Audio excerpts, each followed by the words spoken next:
வாழ்க தமிழ் வளர்க சொல்லணும். இன்றைக்கான பதிவில் என்ன பார்க்க போகிறோம்னா மந்தி வரிசை, அதாவது ஜிம்னாஸ்டிக் வந்து ஃப்ரண்ட் பெல்ட் எப்படி பண்ண போகிறோம் அப்படிங்கிறத ஸ்டெப் பை ஸ்டெப்பாக பார்க்க போகிறோம். வாங்க வீடியோக்குள்ள போகலாம். இப்போ ஃபஸ்ட்டு வந்து ரோல் பண்ண போகிறாங்க.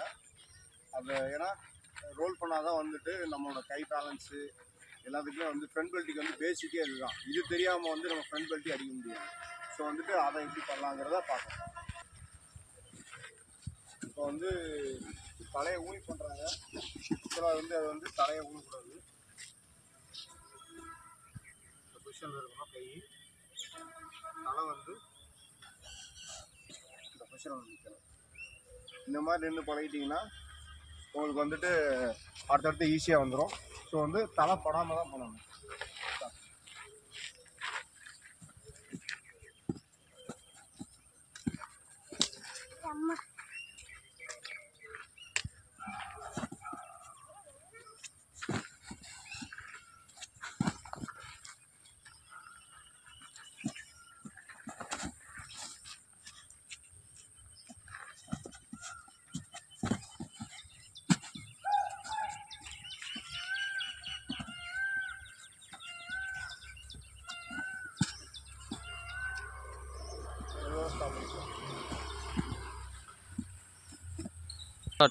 அடுத்ததாக வந்து இந்த கை இருக்குல்ல, கை வந்து தலையில் நிப்பாட்டிடுவோம்.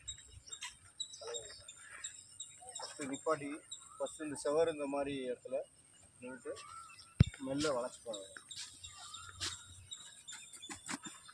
ஃபஸ்ட்டு இது ஆள் இல்லாமல் எதுவும் பண்ணக்கூடாது. சேஃப்டி முக்கியம்.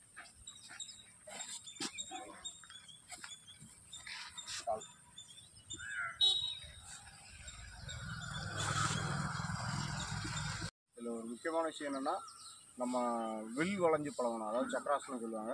அது எப்படி பண்ணலாம்?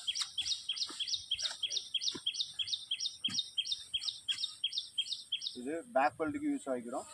ஃப்ரண்ட் பெல்ட்டுக்கு இந்த மாதிரி உடம்பு வளைச்சி பழகணும். நல்லா உடம்பு நல்லா வளைஞ்சிருச்சுன்னா நமக்கு ஈஸியாக ஃப்ரண்ட் பெல்ட்டி ஈஸியாக வந்துடும்.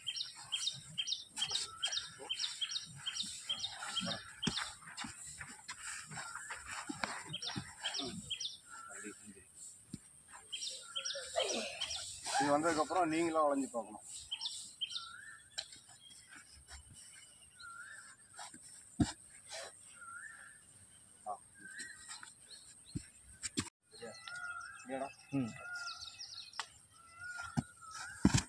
இந்த பொசிஷன் நல்லா வந்துடும். வந்ததுக்கப்புறம் அதுக்கடுத்து அவங்களே பண்ண ஆரம்பிச்சிடுவாங்க.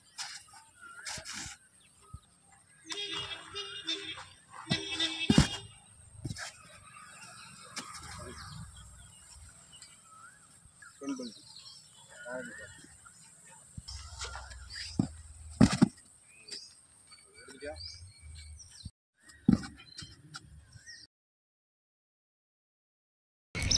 இந்த வீடியோ பிடிச்சிருந்தா லைக், ஷேர், கமெண்ட், சப்ஸ்கிரைப் பண்ணிருங்க. மறக்காம பெல் ஐகானை கிளிக் பண்ணிருங்க. By guys.